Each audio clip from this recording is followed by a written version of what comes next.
ரூபாயும், ரயில்வே துறைக்கு 2.81 லட்சம் கோடி ரூபாயும், நெடுஞ்சாலைத்துறைக்கு 3.09 லட்சம் கோடி ரூபாயும் ஒதுக்கீடு செய்யப்பட்டுள்ளது.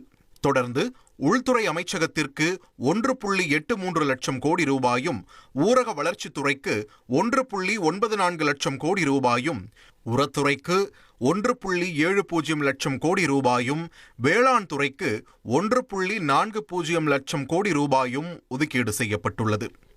அடுத்து சுகாதாரத்துறைக்கு 1.06 லட்சம் கோடி ரூபாயும், உணவு பொது விநியோகத்துறைக்கு 2.35 லட்சம் கோடி ரூபாயும், கடன் வட்டி தொகைக்காக 14 லட்சம் கோடி ரூபாயும், மாநிலங்களுக்கான நிதி பகிர்வாக 3.94 லட்சம் கோடி ரூபாயும் ஒதுக்கீடு செய்யப்பட்டுள்ளது.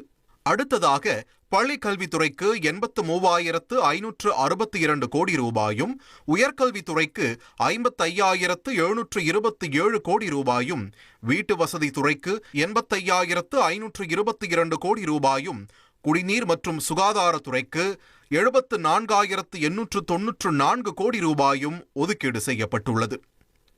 தொடர்ந்து தொழிலாளர் மற்றும் வேலைவாய்ப்புக்கு 32,666 கோடி ரூபாயும், பெட்ரோலியத்துறைக்கு 30,443 கோடி ரூபாயும் ஒதுக்கீடு செய்யப்பட்டுள்ளது.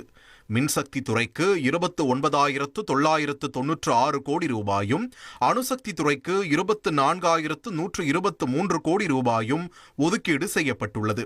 இறுதியாக சிறு குறு தொழில் துறைக்கு 24,566 கோடி ரூபாயும், பென்ஷனுக்கு 97,500 கோடி ரூபாயும், விண்வெளித்துறைக்கு 13,705 கோடி ரூபாயும், தொலைத்தொடர்பு துறைக்கு 73,990 கோடி ரூபாயும் ஒதுக்கீடு செய்யப்பட்டுள்ளது.